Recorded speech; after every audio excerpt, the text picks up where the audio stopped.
অনেকে বলে হালকেনস্টাইন মানে আনাস, না আমি জাস্ট এটার মুখপাত্র বলা যেতে পারে, একটা ফেস বলা যেতে পারে। আমি জাস্ট একটা মানে পাপেট, সামনে থাকা। আমার কাজ হলো সেলসম্যান বলা যেতে পারে। আমার রেজাল্ট ভালো রাখে, আমি এখন এর বাইরে যা করতে পারবো করবো, আমার করা যাবে। কিন্তু স্কুল লাইফ বা কলেজ লাইফ পর্যন্ত রেজাল্টের দিকে ছোটাটা আমি সবসময় সাজেস্ট করবো। My life is completely destroyed. আমার এখন আসলে লাইফে কিচ্ছু নেই। হ্যাঁ, তুমি আমার কথার টোন শুনলে বুঝতে পারবো আমি 21-এর আনাস না। যতক্ষণ পর্যন্ত আমার আলাদা কামাইয়ের পথ তৈরি না হচ্ছে, আমার অন্য একাডেমিক্স ছাড়া যাবে না। আলাদা বিজনেস ফ্রিডম। বিজনেসের ফ্রিডমটা কেমন, যে যখন খাটবো ভয়ানকভাবে খাটবো, আর যখন এনজয় করবো একদম সিভিয়ার লেভেলে এনজয় করবো। জাস্ট দুই একটা এক্সেপশনের দিকে তাকায়, ডোন্ট স্যাক্রিফাইস ইউর স্টাডিজ। সবচেয়ে অ্যাস্টনিশিং ফ্যাক্ট হলো ভার্সিটিতে পড়া মানুষজন পর্যন্ত আমরা দেখছি একটা প্রপার সিভিল বানাইতে পারে। গ্র্যাজুয়েট বা অ্যাটলিস্ট ভার্সিটি পড়া মানুষজনের বেসিক কম্পিউটার স্কিলসগুলো নেই।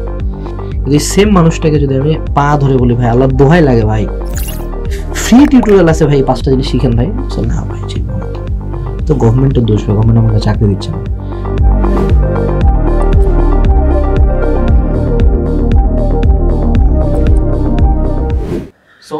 সো আজকে আমাদের সাথে আছেন হচ্ছেন আমাদের আনাস ফেরদৌস ভাই।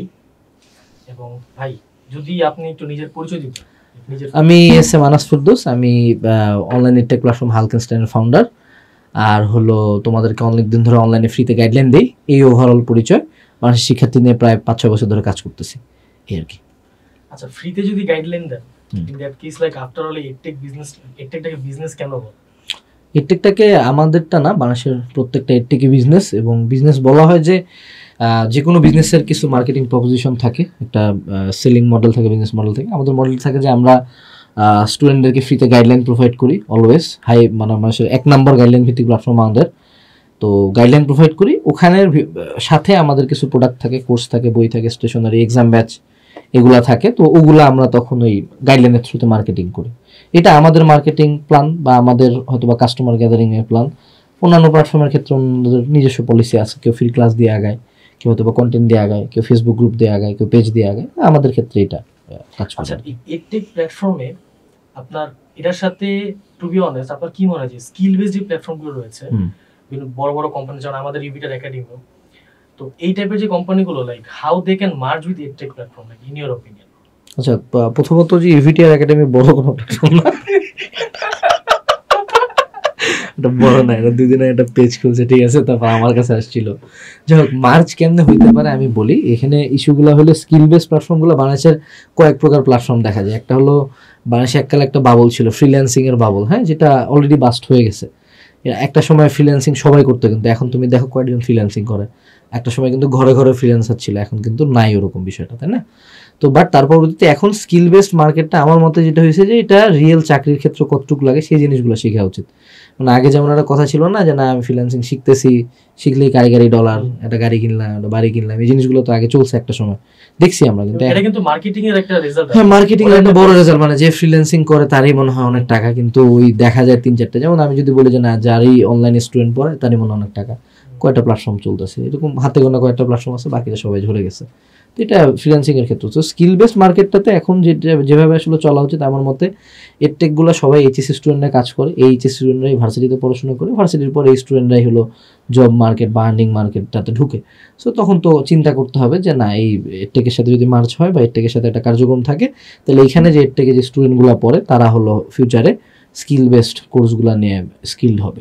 এইভাবে একটা আপনার কাছে কি মনে হয় না যে মানে স্কিলড জিনিসটা আসলে স্কিলড হওয়া এটা আসলে স্কুল থেকে শুরু করা উচিত?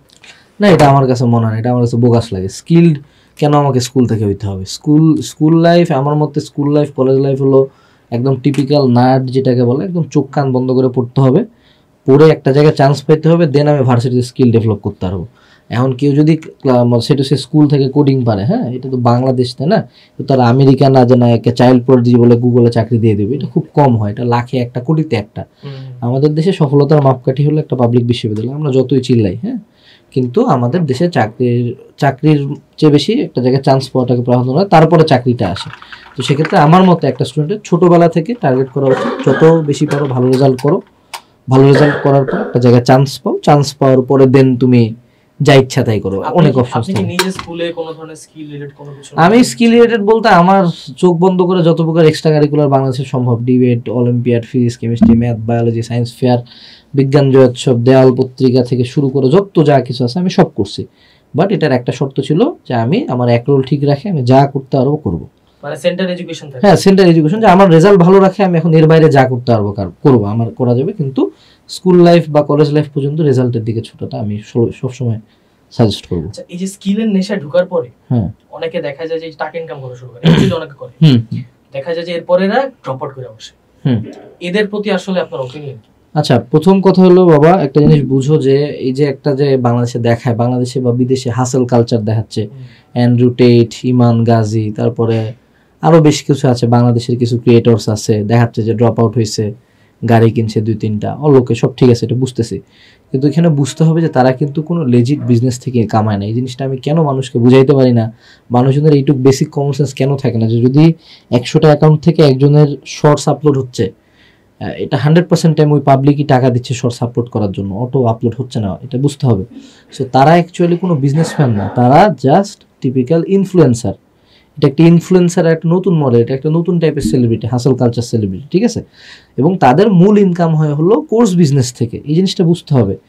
একটা ইনফ্লুয়েন্সারের বা এই যে হাসেল কালচার যারা যা ফ্রিল্যান্সিং বা যা সব বলতে করতেছে, একজনের নাম বলো যার কোর্স নাই, নেম একটা নাম বলতে যাচ্ছি, বাংলাদেশি বা বিদেশি। কারণ কি, প্রত্যেকেরই ইনকামের সোর্স হলো কোর্স বিজনেস, এবং এই কোর্স বিজনেসের জন্য তাদের পাবলিক আউটলুকটা ম্যাটার করে। এখন আমি যদি চিন্তা করি যে না আমি ওইটা হইতে চাই, যে না আমি আমার লাইফস্টাইল দেখাবো, then I will sell courses, you are welcome. But যদি চিন্তা করো যে না আমি তার কাছ থেকে শিখে শুধুমাত্র ভিডিও এডিটিং করে আমার সংসার চালাবো, তাহলে তুমি খুব বিশাল বড় একটা ভুল করতেছো, ঠিক আছে? ফ্রিল্যান্সিং এটা একটু খোঁজ নিও বাবা, একটা এই যে অনলাইনের ইনফ্লুয়েন্সারদের কাছে না, ইনফিল্ড টিপিক্যাল মানুষ যারা কয়েক বছর ফ্রিল্যান্সিং করে সাইডে বা করতেছে, তাদের কাছে শুনিও যে এটার ইনকামটা কতটা কনসিস্টেন্ট, কতটা ইনকনসিস্টেন্ট। হ্যাঁ, জিনিসগুলো একটু শুনতে হবে। তো আমি একটা জাস্ট একজনকে দেখলাম, যেমন এডটেকের, অনেক এডটেক করে, অনেক অনেক বড় বড় বিগ ফিশ আছে, অনেক মানুষজনকে চিনি বোর্ড টোড বিক্রি করে দিয়ে এখন বেকার হয়ে পড়ে আছে। তো তা এখন আমাকে ইনফিল্ডে যায় শুনতে হবে যেটার সাকসেসের রেটটা কতটুকু। আমি পার্সোনালি বলবো, আমি কখনো ভার্সিটি ড্রপ আউট হওয়া সাজেস্ট করি না। যদি আমার নিজেরও গ্রাজুয়েশন কমপ্লিট না, দ্যাটস এ ডিফারেন্ট স্টোরি, ওটা পরে আর কি, ঠিক আছে? বাট স্টিল আমি কখনো ড্রপ আউট হওয়াটাকে সাজেস্ট করবো। আমি অলওয়েজ বলবো যে যদি আমি স্কিল বেসড বা যে কোনো কার্যক্রমে যেতে চাই, I should always have a backup plan ready, কারণ এই মার্কেটটা প্রচন্ড ভোলাটাইল। একাডেমিক সেক্টরটা গ্র্যাব করে রাখা উচিত। হ্যাঁ, আমি পৃথিবীর সব সময় বলবো, মানে দুনিয়া এদিকে ধ্বংস হয়ে যাক, যতক্ষণ পর্যন্ত আমার আলাদা কামাইয়ের পথ তৈরি না হচ্ছে, আমার অন্য একাডেমিক্স ছাড়া যাবে না। আলাদা কামাইয়ের একদম পার্মানেন্ট পথ লাগবে, যে না একদম স্টেবল শক্ত একটা বিজনেস দাঁড় করায় ফেলছি, এখান থেকে কামাচ্ছি মাসে মাসে, দেন আমি একাডেমিক ড্রপ হইতে পারি, তার আগে না। এখন তুমি বিল গেটস আর মার্ক জাকারবার্গ ড্রপ আউট, ওরা কোথা থেকে ড্রপ আউট এটা শুনতে হবে কিন্তু, ঠিক আছে? সো সামারি একটাই, ড্রপ আউট হওয়া যাবে না কোনোভাবে। আমি এটা পৃথিবীর কোনো মানুষ আমাকে এটা কনভিন্স করতে পারবে না যে ড্রপ আউট হতে হবে, ঠিক আছে? এই কথাটা শোনার পর মোস্ট প্রবাবলি অনেক প্যারেন্টস আপনার প্রতি খুশি হবে, বিকজ দে অলসো না, রিয়ালিটি, প্যারেন্টসরা রিয়ালিটি দেখে। প্যারেন্টসরা কি ভাবে যে না আমি 2টা গাড়ি কিনলাম, গাড়ি দিয়ে লাইফ শেষ। গাড়ি দিয়ে তো ফ্যামিলি চলে না, ফ্যামিলি ফর্ম করতে টাকা লাগে বাবা, কনসিস্টেন্ট সোর্স অফ ইনকাম লাগে, এই আর কি। আচ্ছা, আরেকটা কোশ্চেন, সেটা হচ্ছে যে আপনার এজ কোর্সের ভিতরে মানে যত ধরনের টিচার রয়েছে, আপনি মাঝে মধ্যে করতে থাকেন আর কি, বিভিন্ন সময় গায়েব হয়ে যান, হ্যাঁ, তো আপনার খুঁজে পাওয়া যায় না। হ্যাঁ, তো এই সময়টা তো দেখা যায় যে এজ কোর্স প্রপারলি রান করছে, মিনওয়াইল এজ কোর্স বা হালকেস্টাইনের মেইন ফেসই কিন্তু করতে মানে আসলে নাই। আচ্ছা, এইখান থেকে একটা জিনিস বুঝতে হবে যে আমি হালকেনস্টাইনের, আমি পরিচয়টা এখন দিই শুধু ফাউন্ডার। একটা নাম কাওয়াস্তে পদবি দিতে হয়, কোম্পানি আইনে আছে একটা, কিন্তু আমার নামে ওরকম সিগনিফিকেন্ট অ্যামাউন্ট অফ শেয়ারস নাই। ইভেন আমাদের কোম্পানিতে আমার কোনো সিগনেটরি পাওয়ারও নাই। তুমি যত ডিল করছো একটা তো আমার সাইন কিন্তু নাই, তুমি নোটিস করছো কিনা, আমার কোনো সিগনেটরি পাওয়ার নাই। সো আদার ইনভেস্টরস আছে, বোর্ড অফ ডিরেক্টরস আছে, কোম্পানির প্ল্যানিং এর লোক আছে, সিইও আছে, সব আছে। তো এই যে এটা আমি যেটা চেষ্টা করছি বছরের পর বছর ধরে, আমি না, কোম্পানির বাকি যারা আছে, যারা কখনো সামনে আসে না, সবার চেষ্টা একটা ছিল যে এটাকে একটা সিস্টেম দাঁড় করানো, একটা সিস্টেম। অনেকে বলে হালকেনস্টাইন মানে আনাস, না, আমি জাস্ট এটার মুখপাত্র বলা যেতে পারে, একটা ফেস বলা যেতে পারে। আমি জাস্ট একটা মানে পাপেট, সামনে থাকে, আমার কাজ হলো আমি কি বলবো, সেলসম্যান বলা যেতে পারে আমার। হ্যাঁ, তো আমি হয়তো একটা সেলসম্যান, এরকম অসংখ্য সেলসম্যান আছে, অসংখ্য টিচার আছে। যেমন হালকেনস্টাইন কি শুধু কোর্স বিজনেস করে, বইয়ের একটা হিউজ বিজনেস আছে, এক্সাম ব্যাচের বিজনেস আছে, আদার সাইড আরও অ্যাটলিস্ট আমার যতদূর জ্ঞান আছে, আমি যতদূর জানি 7 থেকে 8টা কোম্পানি আছে এটার আন্ডারেই চলতেছে, যেগুলো সামনেও আসে না, ফ্রন্টেও আসে না। তো এইভাবে করে একটা সিস্টেম ডেভেলপ করা হয়েছে, মিনিমাম 200 জনের একটা টিম আছে ব্যাকএন্ডে। সো আমি যদি নাও থাকি, আমাকে তো বাদ, আমি ইভেন বাদও হয়েছিলাম একবার, ঠিক আছে, কমপ্লিট বাদ দিয়ে দেওয়া হয়েছে আমাকে, হ্যাঁ, পেনাল্টি স্বরূপ বাদ দিয়েও তারপরে কোম্পানি আলহামদুলিল্লাহ যথেষ্ট ভালো মতো চলছে। দেন আমার যখন মনে হয়েছে যে না, স্টুডেন্টরা আমাকে চাচ্ছে, এটলিস্ট আমি তোমাদের কাছে কৃতজ্ঞ যে তোমাদের ভালোবাসার থেকে আমাকে ব্যাক আসতে হয়েছে, আসছি, আমি এখন একটা ওই সেম কন্টেন্ট বানাই। এটা কিন্তু বাস্তব কথা যে লাইক হয়তো বা বাইরে আপনি একটা নেগেটিভ ইমপ্যাক্ট হচ্ছে আপনার, কিন্তু মানে হালকেনস্টাইনের যে গ্রুপগুলো, এখানকার মানুষ অ্যাকচুয়ালি আপনাকে অনেক বেশি ভালোবাসে, like they search for you all the time. হ্যাঁ, ইভেন আমি গার্ডিয়ান লেভেল, অনেক স্টুডেন্ট লেভেল থেকে দেখছি যে না, অনেকে আসলে আমাকে আমার গাইডলাইনগুলো, মোটিভেশনাল কথাবার্তার জন্য পছন্দ করে। তো আমি আসলে কৃতজ্ঞ, আমার শত অপরাধ সত্ত্বেও, হাজারো অপরাধ সত্ত্বেও যে এই মানুষগুলো আমাকে অ্যাকসেপ্ট করে, এটার জন্য আসলে মাঝে মধ্যে লজ্জাও লাগে, এবার ভালো লাগে যে না ঠিক আছে, ভালো হই, এই আর কি মনে হয় আর কি। তো এই আর কি ওভারঅল একটা, দিস ইজ এ সিস্টেম, আমি সিস্টেমের একটা ছোট্ট একটা গুটি, নাথিং এলস। এটা বলা যাবে না যে আমি এটার মালিক, আমি জাস্ট এটা একটা অংশ। এটা কিন্তু মোস্ট অফ পিপল মনে করে যে আপনি আসলে সব। না, আমি সব হইলে আমি বাদ যাইতাম না। এটাই। এখন আরেকটা কথা, সেটা হচ্ছে যে যদি বাই এনি চান্স যদি দেখা যায় যে আপনার মানে কোম্পানি কোনোদিন যদি ফল করে, সামহাউ ইচ কোর্স দেখা গেল যে ফল করলো, do you have a backup plan? হ্যাঁ, আলহামদুলিল্লাহ আমার ব্যাকআপ প্ল্যান আছে, এটা আমি শেয়ার করব না, বাট ইনশাল্লাহ আমার এটা আসলে আমি নিজেও এটাকে ফুল ক্যারিয়ার হিসেবে ধরি না, এখনো ধরি না। এইচ কোর্স বা হালকেনস্টাইন বা কিউএনএ পাবলিকেশন কোনোটাই আমার ফুল ক্যারিয়ার না। তো আমার আসলে ব্যাকআপ প্ল্যান আছে আলহামদুলিল্লাহ, আমি খায় পরে বাঁচতে পারবো, নট লাইক দ্যাট এখন যেভাবে আমি খুব চিল ওয়েতে লাইফ লিড করতেছি হয়তো, বাট অ্যাটলিস্ট খায় পরে বাঁচার মতো এইটুকু একটু ব্যবস্থা আমি কিন্তু টু বি অনেস্ট আপনার লাইফে কোনো চিল দেখি না। না, চিল করলে তো আসলে এখন আমার বয়স 20-এর ঘরে, হ্যাঁ, আমি আনম্যারিড, আমার এখন ভার্সিটির পড়াশোনার চাপও নাই ফর অবভিয়াস রিজনস। হ্যাঁ, তা আমি আসলে এখন যদি বসে খাই তা তো আসলে হইল না। এই বয়সটা আমার মতে রিস্ক নেওয়ার বয়স, এই বয়সটা আমার এনার্জেটিক বয়স। হ্যাঁ, তো সেক্ষেত্রে আমি এই বয়সটাতে খাটবো। আমাকে যদি এখন চিল করতে হয়, তখন একটা পর্যায়ে আমার ফ্যামিলি থাকবে, বাচ্চা কাচ্চা থাকবে, অনেক কিছু থাকবে, তখন আমার পিছুটান থাকবে। এখন আমার কোনো পিছুটান নাই, তা আমি যদি এখনই না দৌড়াই তো কবে দৌড়াবো? দৌড়ানোর বয়সটা এটা। জিনিসটা লাইক আমি অনেককে বুঝাইছি যে অনেকে একটা সিম্পল মাইন্ডসেট ফলো করে যে সার্টিফিকেট নিব, নিয়ে চাকরিতে ঢুকে যাব, মানে কথা হচ্ছে যে লাইফে যদি রিস্ক নেওয়ার ওই না, এখানে তুমি যেটা বলতে চাচ্ছ তুমি অনেককে রিস্ক নেওয়াইতে পারো না, অনেকে খাটাইতে পারো না, আমি এটাতে দোষ দেখি না। এখানে তোমাকে বুঝতে হবে সবাই সেম না, ঠিক আছে? যেমন আমাদের কোম্পানিতে অনেক মানুষজন আছে যাদের কাছে কোম্পানিটা সাইড হাসেল, অনেক মানুষজন আছে কোম্পানিটা তার কাছে লাইফ। হ্যাঁ, তো এখানে তুমি কেউ যদি সিম্পলি পাস করে একটা 9 to 5 জবে ঢুকে, আমি তো কখনো তো এটা দোষ দেখবো না। তুমি যে বিসিএস ক্যাডার নিয়ে বাংলাদেশ লাফালাফির একদম শেষ, মানে পিক অফ সাকসেস, এটাও তো একটা 9 to 5 জব, সিম্পলি একটা 9 to 5 জব, বাট গভর্নমেন্টের আন্ডারে। প্রাইভেট জব সব 9 to 5। এই যে সিস্টেমটা পুরো বাংলাদেশ পৃথিবীতে চলে 9 to 5 উপর। সো সবাই যদি রিস্ক টেকার বিজনেসম্যান হয়, তাহলে বিজনেসগুলো চালাবে কে? তাই না? ফাউন্ডাররা তো আর বিজনেসে সব কাজ করে না।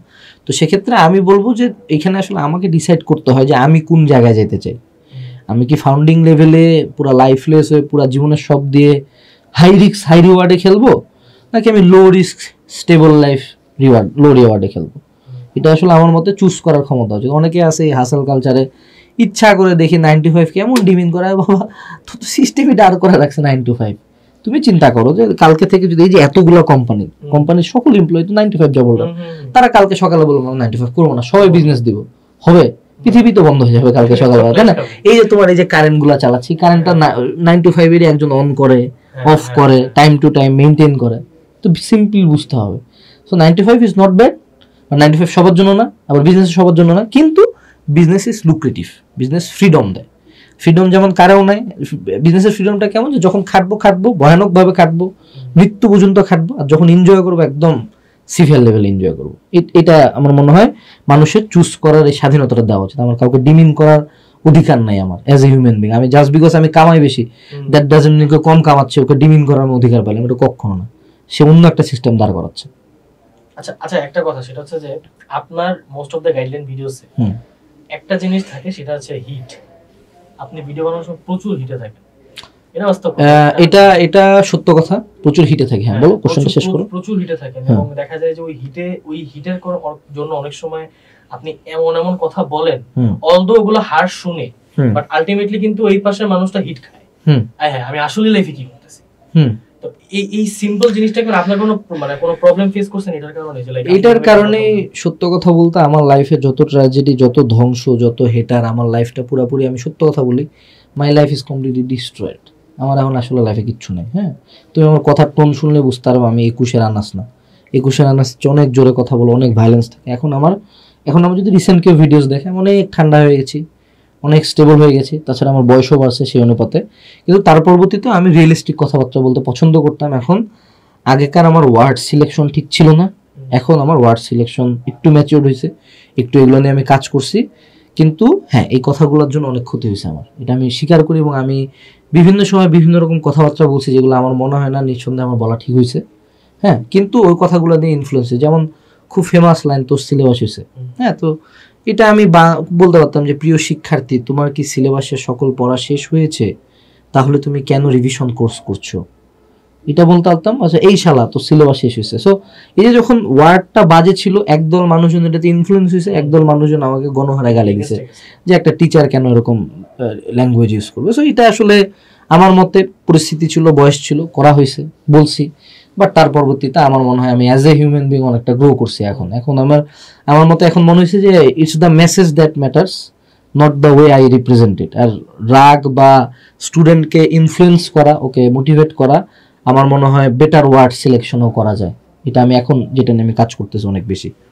যেমন তোমার আমার আগেকার পডকাস্টে দেখি অনেক চেঞ্জ আসছে। আচ্ছা, আগেকার পডকাস্টের কথা আমি একটু বলি, ড্রপ আউটের ব্যাপারে আরেকবার আসি। সেটা হচ্ছে যে আমি সালমান মুক্তাদিরের সাথেও একটা পডকাস্ট করেছিলাম। উনি এখানে ড্রপ আউট বলতে একটা ওয়ার্ড বুঝেছিল যে আমরা সাধারণত ড্রপ আউট বলতে বুঝি যারা হচ্ছে পড়াশোনা থেকে ব্যাকআপ করে বসে আছে। তো উনি বলছিল যে উনি ড্রপ আউটটাকে ফুললি সাপোর্ট করে। ঠিক আছে, কারণ এটার পিছনে একটা কারণ কি, যে উনি বলতেছে যে you can drop out from education but you must not drop out from life. একটা হচ্ছে ড্রপ আউট ফ্রম এডুকেশন, মানে সে পড়াশোনা করতেছে না, বাট তুমি পড়াশোনা বাদ দিয়ে তুমি যদি কাজ করো, that's not completely drop out. তুমি যদি লাইফ থেকে ড্রপ আউট করো, দ্যাট মিন্স বেসিক্যালি তুমি ওই যে ড্রাগস মাগস নিয়ে তুমি এখানে ঘুরে। হ্যাঁ, ওই তো মানে সে যেটা বলছে এটা তো 100 কিন্তু তার কথাটা একটু ফিলোসফিক্যাল, আমার কথাটা বাংলা কথা হলো ড্রপ আউট যদি হইতেই হয়, have a solid backup plan. মানে কোনো একটা সলিড রিজনে ড্রপ আউট হইতে হবে।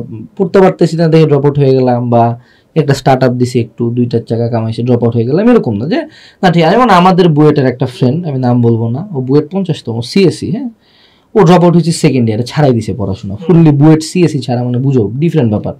তারপর আরেকটা অন্যও সিএসসি, ও ছাড়ে দিছে। এরা কি সবাই ব্যাকআপ প্ল্যান নিয়ে দেন? এদের বিজনেস আমার চেয়ে 10 গুণ বড়। আচ্ছা, আমেরিকাতে লিস্টেড কোম্পানি আছে এদের রিয়েল এস্টেট ঢাকা 8 থেকে 9টা। সবার এজ আমার, সবাই আমার এজ, আমার তার 10 ভাগের 1 ভাগ কিছু নাই। তো এরা যখন ড্রপ আউট হয়েছে, ওটাতে 100 দিয়ে একদম ওই স্কেলে নিয়ে গেছে। সবাই কিন্তু বুয়েট 18 ব্যাচ, বুঝতে হবে। তো এই কিন্তু অনেকে আছে কিছু না করে ড্রপ আউট দিয়ে দিচ্ছে। তো সালমান মুক্তাদির, আমি তো তার ওর যথেষ্ট ভালো একজন ফ্যান, আমি তাকে ছোটবেলা থেকে ফলো করি। হ্যাঁ, সব আইডিওলজির সাথে এক না হলেও এটা সম্পূর্ণ ঠিক আছে যে ড্রপ আউট হইতে গেলে আমাকে অবশ্যই একটা প্রপার প্ল্যান নিয়ে, প্রপার একটা রিজন নিয়ে, প্রপার রিজনে ড্রপ আউট হইতে হবে। নট লাইক দ্যাট যে অনেকে আছে ড্রপ আউটটাকে ফ্যাশন হিসেবে ধরে, পড়লাম না, কিছু একটা করে নিব, এই কাজ করা যাবে না। কারণ মনে রাখতে হবে এটা বাংলাদেশের ড্রপ আউটরা কেউ Bill Gates, Elon Musk majority of the time হয়। এই যেমন আমার ফ্রেন্ড দুইটা তো বিল গেটস, ইলন মাস্ক না হলে কিছু তো করতেছে। হ্যাঁ, এটা একটু বুঝতে হবে আমাকে। আরেকটা জিনিস সেটা হচ্ছে যে অনেকে নিজেদের ভিতর থেকে মানে একটা কথা বলে যে আপনি যে এই যে আপনার পড়াশোনার অবস্থা মানে বাজে। হ্যাঁ, খুবই বাজে। তো এই জিনিসটার পিছনে নাকি যে একটাই রিজন যে লাইক আপনি অল্প বয়সে একটা বিজনেস স্টার্ট করছেন এবং এটা একটা হিউজ লেভেলের উপর ওঠার কারণে বেসিক্যালি আপনার হাতে অনেক টাকা আসছে, এবং একটা সময় দেখা গেছে যে আপনি এই যে পড়াশোনা থেকে আপনার মন উঠে যায় এবং ওটার ভুক্তভোগী আপনি এখন নিজে। হ্যাঁ, এটা আমি 120% এগ্রি করব। আমার খেয়াল আছে এখন আমাদের চেয়ারম্যান স্যার আমাকে ডাকে যখন আমি 1-1 অনেক এসব শুরু করতেছি, আমাকে বলছিল জানাস তুমি কোন লাইনে যেতে চাও। সো 1-1 লেভেল 1টা টোটাল জুড়ে আমার একাডেমিয়া লাইনে যাওয়ার ইচ্ছা ছিল, রিসার্চ একাডেমিয়া, বাইরে যাওয়া, এসব দিয়ে আমি লেভেল 1 ডিগ্রি লিস্ট পর্যন্ত চলে গেছিলাম। অল ওকে ছিল, পড়াশোনা করতাম, রেগুলার ছিলাম, ভার্সিটি যাইতাম। লেভেল 1টা টোটাল আমার সবাই জানে। তারপর দিনে যে এজ কোর্স আসলো, দিন করোনা আসলো, দিন আমি কিছু রং প্যাথে গেছি, মানে যতটা রং যাওয়া যায় গাড়ি ঘোড়ায় ততটা রঙেই গেছি। ফলশ্রুতিতে আসলে যেটা সত্য কথা, যেটা স্যার বলছিল যে তুমি যদি একবার টাকার নেশা পায়ে যাও, একবার যখন এই লাইনে যাবা, there is no coming back. এটা সত্য কথা। এখন আমি কি এটা নিয়ে রিগ্রেট করি হয়তোবা, আবার মনে হয় যে করি না। কারণ আমি তো কিছু একটা করতেছি। সেখানে আসলে আমার লাইফ চয়েসগুলো ম্যাটার করতেছে, যে আমি যদি চাই, অনেকের আছে যে লাইফে স্টেবিলিটি চায়, ফ্যামিলি চায়, বাইরে যেতে চায়, একাডেমিয়া চায়, রিসার্চ পছন্দ করে, পড়াশোনা পছন্দ করে, তাদের ক্ষেত্রে আমার মতো টাকা পয়সা কামানো, টিউশনি মিউশনি এক্সট্রিম লেভেলে করা বা এর থেকে আসা, মানে টাকার ধান্দাবানি করা, বাংলা কথা, হ্যাঁ, ধান্দাবানি করার চিন্তাটা একটু কমায় রাখতে হবে। এটা বলছিল স্যার আমাকে, যে তোমার টিউশনি করাও, পেট চালানোর জন্য, পকেট মানির জন্য যতটুকু লাগে, বাকি টাইমটা পড়াশোনা করো। এটা হলো একটা ওয়ে। আর দ্বিতীয় হলো, যদি তুমি অ্যাকচুয়ালি যাবাই বিজনেসে, যেমন আলহামদুলিল্লাহ আমার জীবনে ট্র্যাজেডির কমতি নাই, কিন্তু আমি অ্যাটলিস্ট তো খায় পড়ে বাঁচতেছি, এখন কিছু তো একটা করতেছি, বসে তো নাই, কিছু একটা করতেছি, তারপরেও তো I have something to hold on to, কিছু একটা ধরে বাঁচতে পারতেছি। অনেকের ক্ষেত্রে ধরার অপশনটা থাকে না। অনেকে আছে না বিজনেসে হিরো, না একাডেমিতে হিরো, দুইটারই মিডে, না দুইটারই লো পয়েন্ট। সো একুলো গেল, ওকুলো গেল, এই কাজটা করিও না, ঠিক আছে? যদি তোমার পড়াশোনা ফাকড আপ হয়, make sure your business is on top level. আর যদি তোমার বিজনেস ফাকড আপ হয়, মেক শিওর তোমার পড়াশোনা টপ লেভেল। না, দুইটাই টপ নচ থাকে। যেমন উদাহরণস্বরূপ আমি সোহাগ ভাইয়ের নাম বলবো। সোহাগ ভাইয়ের সিজি এক্সট্রিমলি হাই ছিল, ইভেন উনি পাস করার পরে বুয়েটেও মনে হয় জবে ঢুকছিল, আইআইসিটিতে বেশ কয়েকদিন ছিল, তারপর উনি স্টার্ট আপ চালু করছে অলোকে। এগুলা জেনেটিক এনোমালি বা এক্সেপশন, এক্সট্রাঅর্ডিনারি মানুষজন, মেধাবী মানুষজন থাকে, সবার জন্য এটা কাজ করে না, ঠিক আছে? যে অনেক মানুষ আছে, উদাহরণ দিতে পারবো, যারা একদম স্টুডেন্ট লেভেলেও যেমন এক্সট্রিমলি ভালো, আবার বিজনেস লেভেলও এক্সট্রিমলি ভালো, কিন্তু you are not that guy man, to be honest. Majority of the time আমারও মনে হয়েছিল, আরে আমি তো বিশাল ভালো স্টুডেন্ট, কি হবে পড়াশোনা করে, হয়ে যাবে, পড়াশোনা একদিন রাতে পড়লেই হবে, লেভেল 1 পার করবা, হয়তো 2ও টানাটুনে পাস হবে, 3-1 যা দাম করে ফেল করবা, তখন বুঝতে পারবে জানো এটা আসলে একদিন 2 দিন পরে পাস করার মতো বিষয় না। তো সেক্ষেত্রে আমার সাজেশন আবারও থাকবে, জাস্ট 2-1টা এক্সেপশনের দিকে তাকায়, don't sacrifice your studies, don't sacrifice your studies. তোমার যদি অ্যাকচুয়ালি বিজনেস আসতে হয়, সব ছাইরা নামা যাও, একদম 100 দিবা, হয় এই পার না হয় এই পার। যদি একাডেমিকে যেতে হয়, সব ছাইরা একাডেমিক, হয় এই পার না হয় এই পার। আচ্ছা, আমি যেমন হচ্ছে আমি ট্রিপল ডিপার্টমেন্টে পড়াশোনা করতেছি, তো আমার মাঝে মধ্যে খেয়াল আসে যে লাইক যেহেতু আমি অলরেডি বিজনেস রিলেটেড অনেক কিছুতে আছি, আই সামটাইমস ফিল লাইক আমি মেবি ট্রিপলি ড্রপ আউট করে আমি বিবিএ তে শিফট হব, ঠিক আছে? বাট দেন अगेन আমি চিন্তা করি যে আসলে আলটিমেটলি এটা কি একটা মানে একটা ভালো একটা অপিনিয়ন বা ভালো একটা অপশন নাকি? না, এখানে এরকম অনেকে কিন্তু চিন্তা করে। এখানে যারা চিন্তা করতেছে বিজনেসে আসবে, আমি বলবো ভাই, ওয়ে ইওর অপশনস। আমি নিজেই কামাচ্ছি আল্লাহর মতো, আলহামদুলিল্লাহ, খায় পরে বাঁচার মতো কামাই, হ্যাঁ, মিনিমাম যতটুকু লাগে। কিন্তু আমি বলবো ওয়ে ইওর অপশনস, মানে রিস্ক নেওয়া ভালো, কিন্তু আমি বলবো ক্যালকুলেটেড রিস্ক নেওয়াটা, ঠিক আছে? তুমি ট্রিপলি বাদ দিয়ে বিবিএতে আসবে, তুমি পড়াশোনায় টোটালি ছেড়ে দাও, এটা তোমার ব্যাপার। পরে যে আবারও বললাম যে তোমাকে একটা সলিড প্ল্যান নিয়ে, যে না আমি এই বিজনেসটা করব, এইভাবে এইভাবে যাব, এইভাবে এইভাবে টাকাটা আসবে, দেন আমি এটা করবো, দেন আমি এটা করবো, দেন আমি এটা করবো।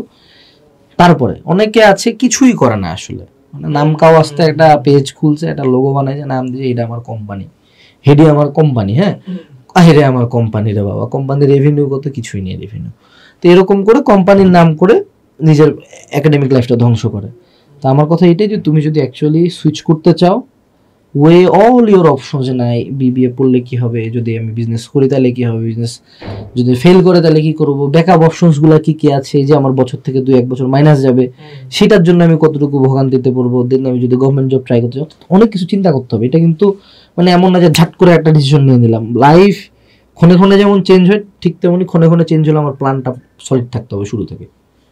তো আচ্ছা, আরেকটা কোশ্চেন, সেটা হচ্ছে যে মানে বাংলাদেশের মানুষ, বাংলাদেশে কিন্তু মানে গ্র্যাজুয়েটের কিন্তু অভাব নেই, অনেক গ্র্যাজুয়েট, এবং দেখা যায় যে এদের সিজিও মোটামুটি ভালো থাকে, কিন্তু আলটিমেটলি দেখা যায় এরা জবের ওই বাজারে ঢুকলে মানে ওই যে সমুদ্রের হাবুডুবু খায় এমন অবস্থা হয়ে যায়।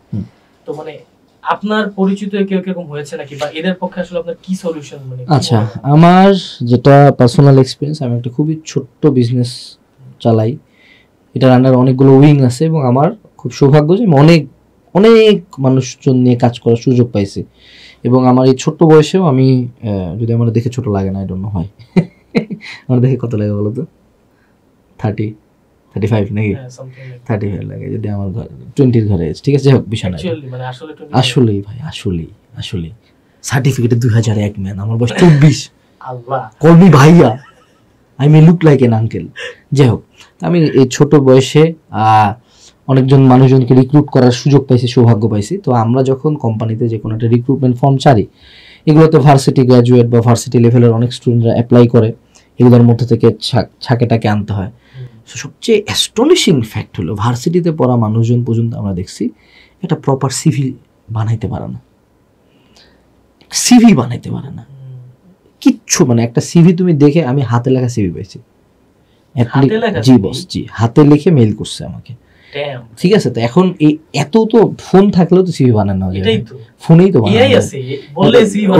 যাই হোক এই অবস্থা আমরা দেখছি। এক হলো সিভি বানাইতে পারে না, গুগল ড্রাইভে কিছু একটা শেয়ার করতে বলবা যে এই সিভিটার গুগল ড্রাইভ লিঙ্ক শেয়ার করা, দিছে অ্যাক্সেস নাই, ঠিক আছে। একটা গুগল ড্রাইভে একটা ফাইল আপলোড করে শেয়ার করতে, এটাও পারে না। একটা গুগল ফর্মে তুমি চাইছো জিমেইল লিঙ্ক, ঠিক আছে, ওই gmail.com দিয়ে রাখছে, জিমেইল লিঙ্ক প্রপার দিতে পারে না। একটা ফেসবুক আইডির লিঙ্ক চাইছো, ও ফেসবুক আইডির নাম দিয়ে রাখছে যে আখি আক্তার। তো আখি আক্তার, তো আমি ফেসবুকে কোটি কোটি আখি আছে, আখি তোমাকে আমি কিভাবে খুঁজে পাবো বলো তো, তোমাকে তো আমরা খুঁজে পাবো না, হোয়াট শুড আই ডু। তা এরকম কেসগুলো যেমন একটা আছে, তার উপরে আমরা বিভিন্ন হাই পেইং স্কিল, যেমন সিনেমাটোগ্রাফার আমরা 3 মাস যাবত খুঁজছি, একদম এক্সট্রিম হাই স্যালারি দিয়ে দোহাই দিচ্ছি যে বাবা এত টাকা দিচ্ছি, আয় যে কটা আসে একটাও খাবেন না, মানে মিনিমাম কাম জানে না। টাইপিস্ট খুঁজতেছে, স্টিল নাও টাইপিস্টের ভ্যাকেন্সি আছে, সাইন্টিফিক ইকুয়েশন টাইপিং প্রপার স্পিডে, প্রপার ফন্টে, নাই, লোক নাই। হ্যাঁ, আবার অনেককে রিক্রুট করা হয়েছে, যেমন আমরা গ্র্যাজুয়েট লেভেলেও কিছু রিক্রুটমেন্ট করছিলাম, যেগুলোর ক্ষেত্রে দেখা গেছে যে লিটারালি ধরো বেসিক মাইক্রোসফট অফিসের কাজ পারে না, একটা পাওয়ার পয়েন্ট বানাইতে বললে পারে না, গুগল শিটস কেমনে কাম করে পারে না। তো কথা হলো এই যে আমরা সিনারিওগুলো আমি পার্সোনালি দেখতেছি, আমার কোম্পানি বড় না, অর্থাৎ আমি খুব কম সংখ্যক মানুষ নিয়ে কাজ করছি অন্যান্য বড় কোম্পানির অনুপাতে। তার মানে যারা বড় কোম্পানি তারা এই কেসগুলো আরো বেশি ফেস করে, আরো অসংখ্য পরিমাণে ফেস করে। সো আমার যেটা মার্কেটের অবজারভেশন, যে বাংলাদেশের মানুষজনের বা বিশেষ করে গ্র্যাজুয়েট বা অ্যাটলিস্ট ভার্সিটি পুরো মানুষজনের বেসিক কম্পিউটার স্কিলসগুলো নাই। মানে at least Microsoft Word, PowerPoint, Excel, Google Sheets, Google Form, Google Drive, internet browsing, এখন শুরু হয়েছে চ্যাট জিপিটি, ম্যান্ডেটরিলি জানতে বেসিক একদম। চ্যাট জিপিটি তো ভাই ন্যাচারাল ল্যাঙ্গুয়েজে কথা বলা যায়, যে ভাই কেমন আছে এটা একটু কইরা দে ভাই, এমনি করলেও এমনি বললেও শুনে, হ্যাঁ, এগুলোও জানা না। তো এই স্কিলগুলো না থাকার কারণে আলটিমেটলি কোনো কোম্পানি সিজি দিয়ে আসলে করবেটা কি? সে টু সে তুমি ট্রিপল ই গ্র্যাজুয়েট, তুমি তো অনেক কিছু করে আসছো, তো তোমাকে ধরো সে টু সে এসিআই কোম্পানি ডাকলো, সে তো যায় প্রথম দিন বলবে না যে একটা কাজ করি সার্কিটটা আমাকে ডিজাইন করে দাও, ও তো একদম প্রথমে একদম এন্ট্রি লেভেল কাজকর্ম দেবে, দেন ধীরে ধীরে ধীরে ধীরে ধীরে তোমার। এবং বেসিক্যালি কোম্পানিগুলোতে এই টেকনোলজিক্যাল কাজকর্ম খুব কম, এবং এগুলো করার জন্য স্পেশালাইজ মানুষজন আছে। হ্যাঁ, বলো। আরেকটা জিনিস, সেটা হচ্ছে যে বড় বড় যে কোম্পানিগুলো, এরা কিন্তু ইদানিং ক্লাউড কম্পিউটিং এর দিকে আস্তে আস্তে ফোকাসড হচ্ছে। মানে এদের বেসিক্যালি আমরা যে হার্ড ড্রাইভে যে জিনিসগুলো রাখি, হার্ড ড্রাইভ সামনে থাকবেই না, এগুলো এক্সিস্টই করবে না, সব থাকবে অনলাইনে। তো একটা সিম্পল মানুষ এটা যে হায়ার করতে যাবে, লাইক ওর যদি একটু কমন সেন্স নাই যে গুগল ড্রাইভে গিয়ে আমার ফাইলগুলো আপলোড করে দিয়ে আসবে, না ইভেন সবচেয়ে মজার কথা, কাগজ যদি বলা হয় যে ভাই এটার উপর একটা রিপোর্ট বানায় দাও, ভাই রিপোর্টটা কি, কেমনে বানাবো, কিভাবে করবো, এটাও জানে না। এই যে কিছু একদম মিনিমাম বেসিক গুলাও নাই, যেটা একদম মিনিমাম 2025 সালে আসে জানা উচিত। কিন্তু এই সেম মানুষটা ইউটিউবে ঘন্টার পর ঘন্টা স্ক্রল করে, ফেসবুকে আসে 10টা স্ট্যাটাস দেয় বাংলাদেশের বেকারত্ব সমস্যা নিয়ে, গভর্নমেন্টের কি করা উচিত সেটা নিয়ে। যদি সেম মানুষটাকে যদি আমি পা ধরে বলি ভাই আল্লাহ দোহাই লাগে ভাই ফ্রি টিউটোরিয়াল আছে ভাই 5টা জিনিস শিখেন ভাই, না ভাই শিখবো না, তো গভর্নমেন্টের দোষ ভাই, গভর্নমেন্ট আমাকে চাকরি দিচ্ছে না। তো আমার কথা হলো গভর্নমেন্টের নিঃসন্দেহে দোষ আছে, 100 দোষ আছে, কোনো আমরা এটা কোনোদিন আমরা ডিনাই করতে পারবো না। আমি জানি না কোনো একটা অলৌকিক কারণে বাংলাদেশের ভার্সিটি কারিকুলাম গুলাতে এখন পর্যন্ত বেসিক স্কিলগুলো ইনক্লুড করা হয়নি। আমার তো মনে হয় 1 মানে কেন ভাই ইংলিশের স্কিল লাগবে, আমার ইংলিশের একটা ইংলিশ 101 একটা কোর্স করে প্রত্যেকটা ভার্সিটি। আমরা কি ইংলিশ বুঝি না ভাই? আমরা তো ইংলিশ ক্লাস 8 থেকে পড়তেছি, আবার ভার্সিটিতে উঠে কম্পিউটার অ্যান্ড ইন্টারনেট স্কিলস 101 থাকা উচিত, ম্যান্ডেটরি করতে হবে এটা প্রত্যেককে বাই ডিফল্ট ল্যাবে প্র্যাকটিক্যালি পাস করতে হবে। তাইলে আমার মনে হয় অনেক মানুষজন এই বেকারত্ব ঝামেলাগুলো থেকে বুঝতো যে না এটলিস্ট কিছু জিনিসপাতি এরা ফেস করতে পারতো। আমার অনুরোধ যারা অডিয়েন্স যারা দেখতেছে, অ্যাটলিস্ট আমাকে স্টুডেন্ট লেভেলে ফলো করো, এই জিনিসগুলা বাসায় বসে থাকলেই যে অনেকে বলে ভাইয়া ফোনে শিখবো নাকি, আরে বাবা তোমরা আইফোন কিনতেছো 30,000-40,000 টাকা দিয়ে, এখন একটা এন্ট্রি লেভেল পিসি 25,000 টাকা, এটা 25,000 টাকা দিয়ে একটা পিসি কিনো, পরে না হয় আপগ্রেড করলা, why do you have to build a PC with লাল নীল সবুজ বাতি? একটা বেসিক পিসি কিনো না রে বাবা। Start somewhere. আমাদের সময় আমরা একটা কম্পিউটার পুরো এলাকা জুড়ে ছিল, ওই বন্ধুর বাসায় যায় কম্পিউটার চালাইতাম, জিটিএ ভাইস সিটি, হ্যাঁ ওই জিনিস বন্ধুর বাসায় যায় খেলতাম। তো এখন তো অনেক ইজি হয়ে গেছে, ওই সময় কম্পিউটার একটা চাঁদের মতো, এখন ইজিলি 20,000 টাকা 25,000 টাকা একটা এন্ট্রি লেভেল পিসি হয়ে যায় খুব ইজিলি। মানে মোটামুটি যে কোনো একটা সফটওয়্যার বলো মেঘলা কাজ করতে পারো। তোমাকে তো শুরুতে ভিডিও এডিটিং করতে বলতেছি না যে RTX 500 গ্রাফিক্স কার্ড তোমার লাগবে, একটা এন্ট্রি লেভেল পিসি কিনো। তুমি যেই টাকা দিয়ে আইফোন কিনছো, আইফোন দিয়ে কী করবা বলো তো? আমি বুঝি না আমার জন্য আইফোনের ফিটিস। আরে ভাই তোর মাসিক কামাই 20,000 টাকাও না বা 30,000 টাকা, তোর 1 টাকাও কামাই নেই, বাবার টাকায় চলিস, বাবার কলিজায় পা দিয়ে একটা iPhone 16 Pro বের করছে, ওটা দিয়ে ছবি তুলে খুব ফাপড়। মানে why do you think people care about your pictures? মানে তুমি খুব, আমি আগে এই কাজটা করতাম না, তো খুব একদম ফ্যাশন করে আমার পোজ আছে তো বিভিন্ন, আমি মেলায় যে আমাকে এখানে হাত দিয়ে একটু ঘুরে দিলাম, হু কেয়ার্স? আমার চেহারার দিকে দেখা, আমার চেহারা গেছে মেলা খারাপ হয়ে গেছে, আমি কাপড় চোপড় কিনে কিছু না, আমি আছি আমাকে মানুষ চিনে আমার কামের জন্য, আমাকে আমার চেহারার জন্য, আমাকে নায়ক, আমি সাহিব খান নাকি, হ্যাঁ আমি কি টাইগার শ্রফ না, এগুলো কিচ্ছু না, public doesn't care about my looks. আমার কথা হলো যে কেন আইফোনটা, ওই আইফোনে তুমি একটা কিনো না, এন্ট্রি লেভেল একটা বেসিক আইফোন কিনো, 11 কিনো যাও, তারপর বাকি 30,000 টাকা একটা পিসি কিনো, পিসি কিনে কামগুলো শিখো না। আমি আমাদের কোম্পানিতে ক্লাস 10-এর একটা ছেলেকে নিয়োগ দিছি, সবচেয়ে মজার কথা আমি আজকে শেয়ার করি, ছেলেটার নাম বলে, আলিফ নাম, হ্যাঁ ও আমাকে লিঙ্কডইনে নক দিছিল, সে হ্যাঁ লিঙ্কডইনে, সে তখন ক্লাস 10-এ পড়ে, এখন সে এইচএসসি পাস করছে, হি ইজ অলরেডি ম্যারিড। ও আমাদের হালকেনস্টাইন অ্যাপ রানিং যেটা আছে পুরাটা বানাইছে, সেই অ্যাপের ডাউনলোড 1 লাখ প্লাস, সে ওটা বানাইছে, আমাদের কোম্পানিতে জব নিছে এবং কাজ করতেছে, এখনো নতুন ভার্সনের অ্যাপও বানাচ্ছে। এই অ্যাপটাতে কিছু বাগ ছিল, নতুন ভার্সনের অ্যাপটা তার চেয়ে ফার মোর বেটার হবে। এই ছেলেটা এসএসসিতে পড়ে, আমাদের পুরা গ্রাফিক্স টিম হ্যান্ডেল করে, এইচএসসি 24 ব্যাচের একটা ছেলে, পুরা গ্রাফিক্সের টিম। এই যে দেয়ার আর পিপল, এবং আমাদের পুরা content team varsity first year একটা ছেলে হ্যান্ডেল করে। এই স্টুডেন্টগুলা বা এই ছেলেগুলা কাজ শিখছে, ইভেন গ্রাফিক্সের টিম, ভিডিও এডিটর টিম, এদের কারো ফোনও ছিল না, এরা বেসিক অ্যান্ড্রয়েড দিয়ে করতো এডিটিংগুলা করে, তারপর আমাদের কাছ থেকে কামাইছে, দেন একটা পিসি কিনছে। These are the man. এরা এখন আইফোন কিনলে শোভা পায়, তোমার এখন কি আইফোনের দরকার আছে? আমি বলবো ভাইয়া অ্যাটলিস্ট স্কিলগুলা কিনো, স্কিলগুলা কিনো না, স্কিলগুলা শিখো ফ্রিতে, সম্পূর্ণ ফ্রিতে। এবং ইউভিটিআর একাডেমির সাথে আমরা কোলাবোরেট করে একটা জিনিস এনশিওর করতেছি যে আমরা আগামীতে এই যে বেসিক কম্পিউটার আর ইন্টারনেট স্কিলসগুলো তোমাদের জন্য ফ্রি অফ কস্টে তোমাদেরকে করাবো, দেন তোমরা অ্যাটলিস্ট একটা সার্টিফাইড কিছু একটা পাবা। বাট আমাদের কাছে না করলো বা যে কারো কাছে যেখান থেকে করো, অ্যাটলিস্ট লার্ন সামথিং, টাইমটাকে ইউজ করো। You don't need an iPhone, iPhone তোমাকে জব দিবে না, ঠিক আছে? এই আর কি আমার বার্তা এখান পর্যন্ত শেষ। আমি জাস্ট একটু কি বলবো লাস্টে, যে 500 টাকা আমরা রেস্টুরেন্টে মানে ধুমাললেই চলে যায়, এই 500 টাকা দিয়ে একটা কোর্স কিনে বা ফ্রিতেই আপনি ইউটিউবে অনেক টিউটোরিয়ালস আছে, হাজার হাজার ভিডিওস আছে, কোর্স না কিনলেও আপনি এখান থেকে শিখতে পারবেন। বিকজ আমি যদি পার্সোনালি বলি যে একটা মানুষের স্টার্টিং, ঠিক আছে, course is a part of refining your. না কোর্স এত করা হয় কেন? কোর্স কিনলে যেটা হয়, বাঙালি হলো ফ্রিতে দিলে আলকাতরাও খায়, কিন্তু আলকাতরা পুরোটা খাবো না, একটু চাটা দেখবা। কিন্তু যখন তুমি কোর্সে একবার টাকা দিয়ে ফেলবা, তখন একটা মানে দায়বদ্ধ থাকে, যে এদের তো পড়া মামা, যেহেতু টাকা দিয়ে কিনছি দেখি ক্লাসগুলো করি, একটা দায়বদ্ধ থাকে, এই জন্য কোর্স বলা হয়। আর স্টিল লার্ন সাম স্কিলস, যদি তুমি বেকার না থাকতে চাও। আমি জীবনে একটা প্রপারলি স্কিলড মানুষকে জীবনে বেকার থাকতে দেখি নাই, in my 26 years of my life, জীবনে দেখি নাই। ইম্পসিবল, কিছু না কিছু করতে, কিছু না কিছু কামাচ্ছে ভাই, কামাচ্ছে, দেখছি, এটা নিজের চোখে দেয়, এটা একদম আমি যে কোনো জায়গায় দ্বারা বলবো স্ট্রং ভাবে। সো অনেক ডিপ কথাবার্তা বললাম ভাইয়ের সাথে, বেকারত্ব, স্কিল, ইচ এন্ড এভরিথিং নিয়ে। তো লাস্টে যদি ভাই একদম লাস্টে যদি কিছু বলতেন সবার জন্য।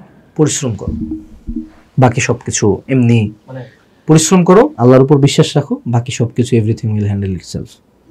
সবাইকে ধন্যবাদ, হয়তো অন্য কোনো একটা পডকাস্টে দেখা হবে। টাটা। আসসালামু আলাইকুম।